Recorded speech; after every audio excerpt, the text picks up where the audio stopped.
Alors, un beau bonjour à tout le monde vous avez peut-être, certains d'entre vous, vu la première atelier, le premier entretien sur la prière de silence, et il était question donc de la place du corps dans l'expérience de la prière de silence. Et j'ai attiré l'attention sur le fait que, comme personne, nous sommes un tout. Nous sommes corps, esprit, cœur. Et dans l'expérience de la prière de silence, c'est avec la totalité de ce que nous sommes comme personne que nous entrons dans cette expérience intérieure. J'ai attiré l'attention sur l'immobilité, l'immobilité un peu comme une montagne qui est stable, donc apprendre à s'asseoir, de rester assis, parfois c'est quelque chose, de rester assis autant que possible, immobile. Et puis la posture, c'est-à-dire la posture assise droite, le dos droit, mais sans raideur, parce que sinon, il y a des tensions qui se manifestent, soit dans le cou, les épaules. Alors, inutile de se torturer avec une posture inconfortable. Et puis, un peu plus loin, j'ai mentionné de la respiration, que c'est le souffle de vie, et que Dieu, qui est la source de la vie, dans notre respiration, Dieu est présent et respire avec nous. Dans l'inspiration, nous accueillons le don de la vie, cette vie qui nous est donnée en toute gratuité. Et dans l'expiration, nous remettons entre les mains de Dieu tout ce qui nous habite, nos soucis, nos projets, nos désirs. Et donc, c'est le mouvement, un peu comme la mer du flux et du reflux. Donc, la respiration, c'est inspiration et expiration. Et comment donc ça peut être aidant aussi dans la prière de silence, au moment où les pensées se bousculent à l'intérieur de soi, de reporter simplement notre respiration, notre attention à notre inspire, et on laisse aller. La respiration, ça fait partie de nous. On n'a pas à faire la respiration, on a à la laisser être. Voilà. Donc, un petit mot pour donner un écho de ce premier entretien que j'ai donné sur la place du corps dans la prière de silence. Avant que je parle, le thème aujourd'hui, c'est sur les distractions dans la prière. Est un défi que tout le monde rencontre. Il s'agit de savoir de quoi ça retourne, et puis comment on va faire par rapport à ça, par rapport à l'existence des pensées, des distractions pendant la prière. Mais avant que j'arrive dans ce vif du sujet, je veux refaire un petit peu le lien avec, je dirais, la couleur de cette forme de prière que je qualifie prière intérieure ou prière de silence. Et je vais donc conter une petite histoire. Ceux qui me connaissent savent que j'aime bien, à l'occasion, parler avec des exemples, avec des images. Souvent, on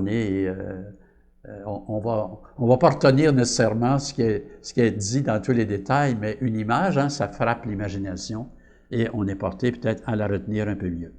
Donc, c'est l'histoire de deux pèlerins qui partent en voyage pour rencontrer très loin dans la montagne, un ermite qui vit depuis un certain temps et dont la réputation de sainteté est extraordinaire. Alors, ces deux pèlerins se mettent en marche, bien décidés d'aller rejoindre cet ermite et le consulter. Alors, le premier arrive à la rivière, donc il y a un obstacle. Alors, il fabrique une espèce de petit radeau bien sommaire, traverse la rivière sans difficulté, qui n'est pas très grande, et puis laisse son petit radeau sur le bord de la grève et continue sa démarche pour atteindre le vieil ermite, sans problème. Le deuxième se présente, lui aussi arrive à la rivière, même chose, fabrique un petit radeau, traverse, oui, et puis un coup rendu de l'autre côté, il se dit « Oh, est-ce que j'aurai encore besoin de ce fameux petit radeau? » Donc, il s'embarrasse avec ça. Et puis, finalement, comme c'est un peu onéreux, ça le décourage d'aller rejoindre finalement ce fameux ermite.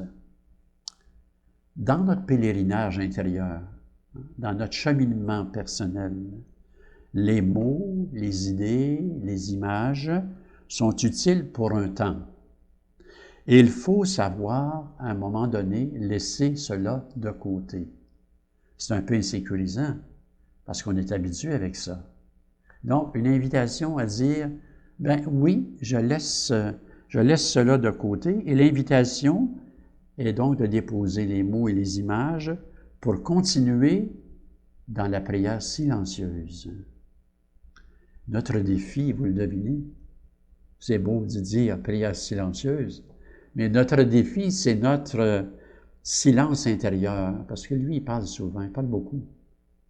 Alors, nous verrons la prochaine fois comment s'aider par rapport à ce défi du silence intérieur.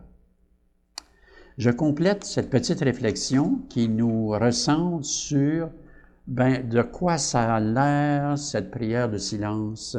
Et là, je cite un texte du 6e siècle, donc c'est très loin, d'un auteur qui n'est pas vraiment connu, un auteur spirituel, qui écrivait en grec d'ailleurs, Saint Jean Climaque.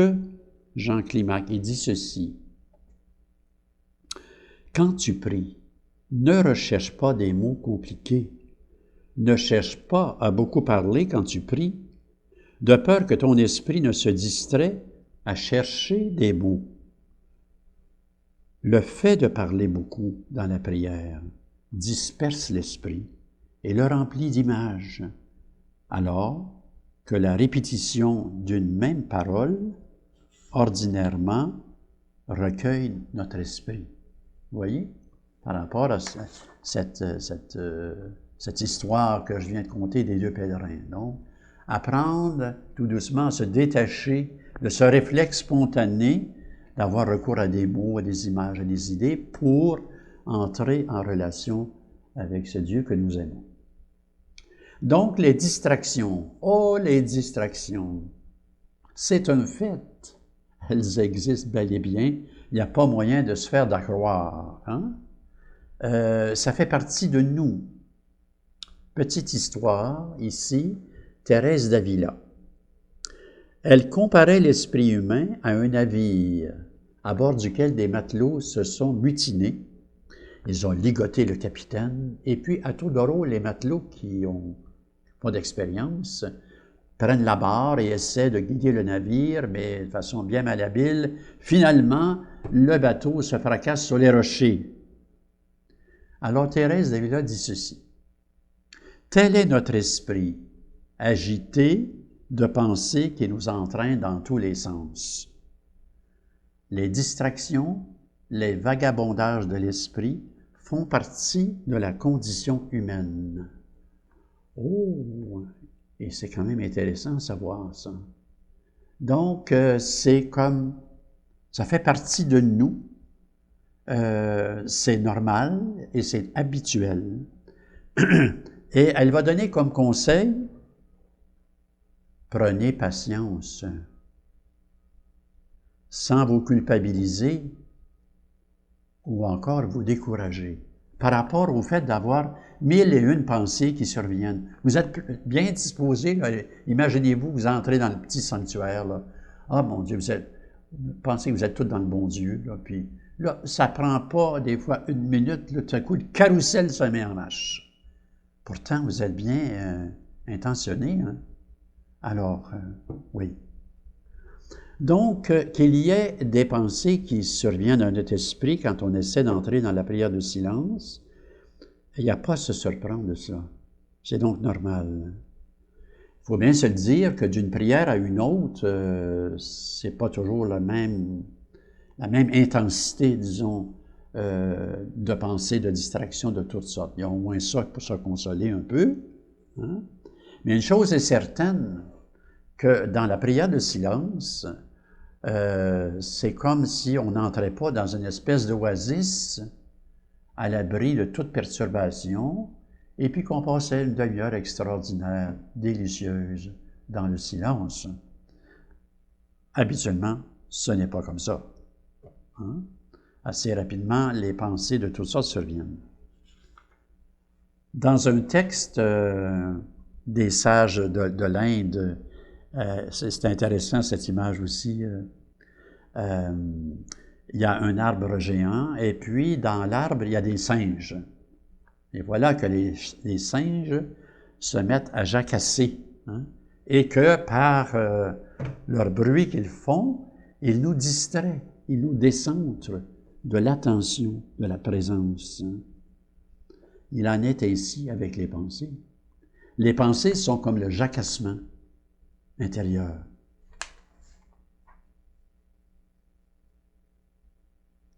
La pratique de la prière de silence fait penser aussi à l'immobilité d'une nappe d'eau, d'un étang d'eau. Ici, au sanctuaire, dans l'été, on voit bien qu'il y a, j'appelle ça un étang, là.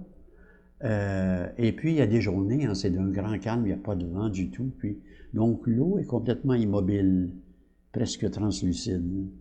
Et puis voilà que tout à coup, par moment, il y a du vent, et puis que quelqu'un s'amuse un peu, puis qu'il lance un caillou dans l'eau, bien, ça fait des ronds dans l'eau, et puis ça brouille l'eau, bien entendu. Alors, les distractions qui viennent à notre esprit pendant la prière de silence ne sont que des ondulations passagères, hein? Des ondulations passagères à notre esprit. Et puis, le calme revient, un certain calme revient.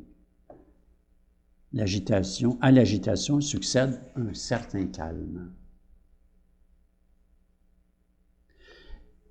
Vous allez me trouver particulier pour vous dire que la méditation ou la prière de silence, il y a des bonnes choses en rapport avec les distractions. Pour deux raisons. La première, c'est que les distractions nous tiennent réveillés.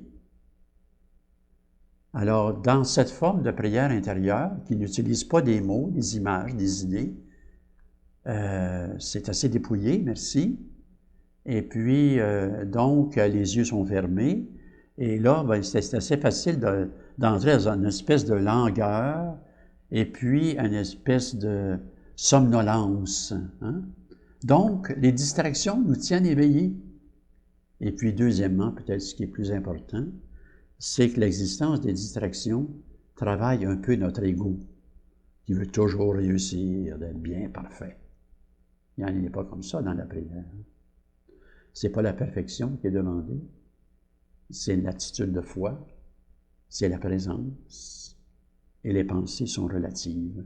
Il ne faut pas donner aux pensées, je dirais, une valeur autre que l'attitude de foi et la présence. C'est important de retenir aussi que la qualité de notre prière de silence, au moment où nous entrons dans cette attitude de présence, la qualité de cette prière de silence ne se mesure pas à l'absence totale des pensées. Hein? On peut avoir un peu cette idée que « ça a été parfait aujourd'hui, ça a été d'un calme extraordinaire. » Tant mieux! Mais la qualité de ta prière de silence n'égale pas nécessairement l'absence des pensées. Surtout, le fait de revenir doucement, patiemment, hein, à la présence, celui devant qui je me tiens.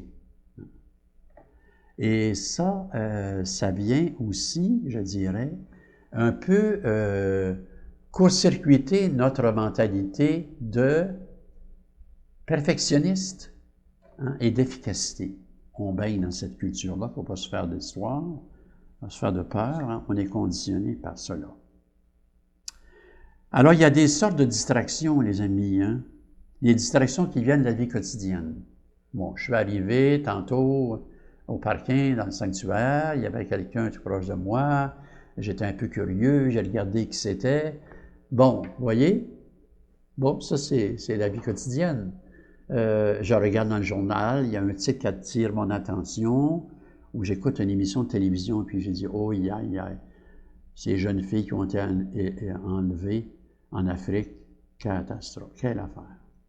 j'ai un rendez-vous médical à pas oublier. Je suis en train de dresser la liste d'épiceries à acheter. Vous voyez, c'est des choses très, très factuelles, là, ordinaires de la vie. Il y a aussi des distractions qui tiennent à notre vie personnelle. Oh! Et là, il y a un coefficient d'émotion. Et ça, c'est plus difficile à négocier avec ça, d'une certaine façon. Par exemple, un conflit de travail. Hein? Dans le monde du travail, c'est pas jojo parfois. Quelqu'un nous prend en grippe, on ne sait pas pourquoi. Donc, des tensions, ou encore dans un engagement. Hein? On s'est engagé bénévole dans un organisme, et puis, oh, quelle atmosphère qu'il y a ici, ça nous bouleverse. Hein? Il y a des tensions dans la famille, des fois. Des amis qui sont éprouvés par la maladie, ou un problème de solitude personnelle. Donc, vous voyez, des distractions qui ont trait à la vie personnelle. Je dirais, dans le fond, c'est les deux types de distractions importantes qui peuvent survenir pendant que nous sommes engagés dans la prière de silence. Mais, semble-t-il que la plus grande des distractions, ce n'est pas ces choses que je viens d'énumérer, que la plus grande des distractions serait la centration sur soi, c'est-à-dire notre ego, notre moi possessif, notre moi qui veut analyser constamment, notre moi qui veut contrôler.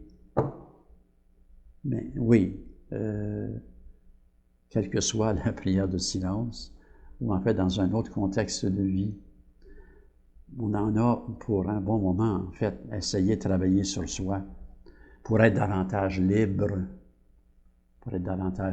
à l'intérieur et contribuer aussi à rendre les autres libres par le fait même.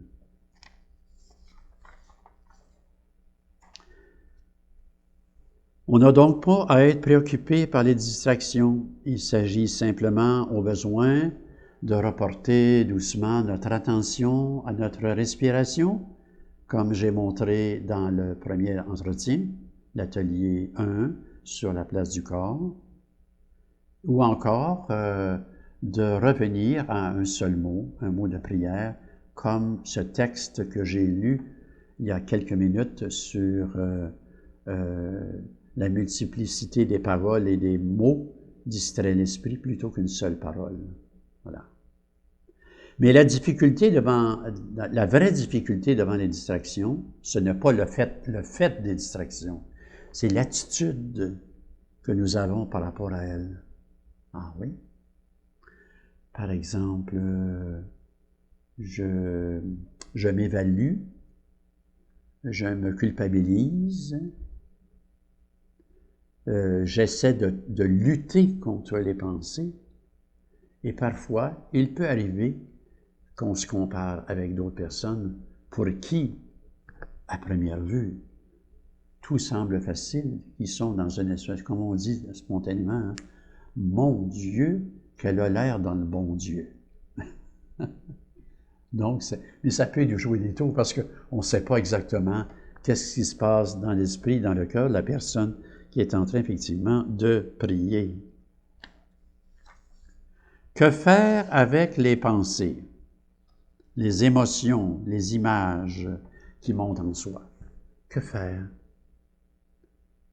La première chose, c'est ne pas les chasser à tout prix. Ne pas les chasser. Parce que c'est une attitude répressive, ça. C'est comme la manière forte, hein? Souvent, j'entends quelqu'un dire, bon, j'ai essayé, là, pendant la prière de silence, pendant 15-20 minutes, là, j'essayais, là, de dire, tu vas partir. Mais qu'est-ce qui se passe avec ça? Mais ça fait monter la tension intérieure. On s'énerve.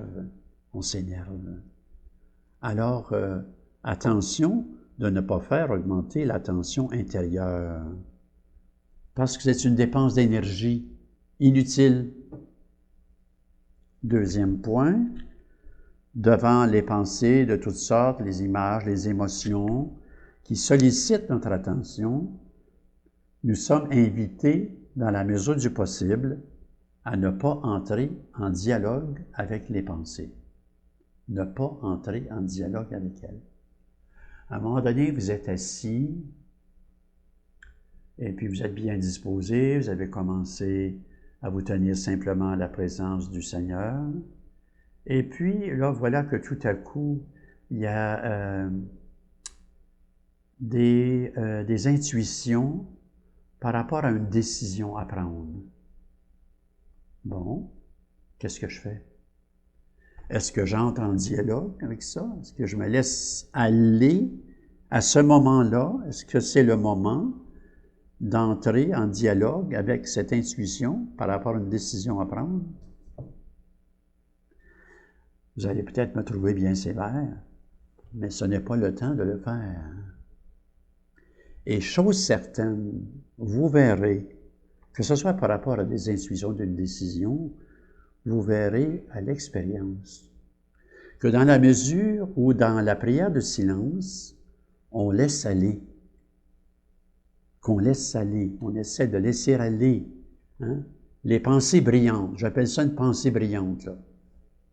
Vous allez constater que finalement, dans la journée ou dans les jours qui suivent, eh bien, la décision que vous sentiez devoir prendre, vous allez la prendre un peu comme si vous cueilliez un fruit mûr. Vous voyez? Donc, il y a comme un temps pour laisser mûrir, surtout une décision ou un projet qui... bon, par exemple, j'ai, un projet de changer de travail éventuellement. C'est sûr qu'on y pense 2 fois. Donc, oui, quand le fruit est mûr, la décision se prend aisément, normalement.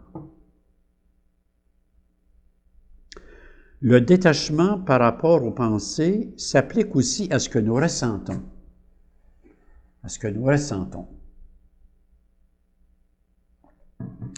C'est-à-dire nos sentiments pendant la prière de silence. Ça veut donc dire que la prière de silence ne tient pas au fait de sentir ou de ne pas sentir. On est tous des êtres humains, bien entendu. On aime bien ça de temps en temps que le Seigneur nous fait des petits clins d'œil, là. Et puis, il y a une petite douceur qui se manifeste à l'intérieur. Il y a une paix plus grande. Il y a même une chaleur. Oui, ça arrive. Au niveau du cœur, une chaleur. Bien sûr que quand ça arrive, bien tant mieux. Mais on n'a pas à chercher un senti dans la prière de silence. Parce que qu'est-ce que nous cherchons? Nous ne cherchons pas à faire une expérience de. Nous cherchons à nous faire de plus en plus présents, présentes à celui qui nous est plus présent que nous le sommes à nous-mêmes.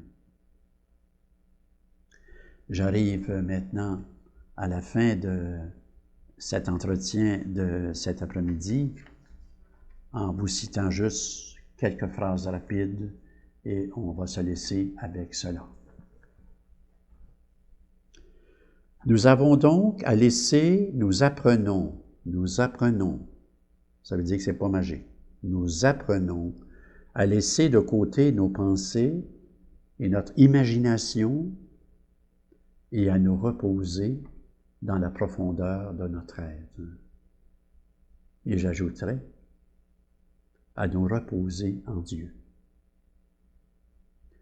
Ne soyez pas déçus si vous vous apercevez que vous suivez vos pensées. Revenez doucement, patiemment, à votre respiration ou encore à un mot-prière que vous allez choisir, que nous verrons dans le prochain entretien sur le mot de prière.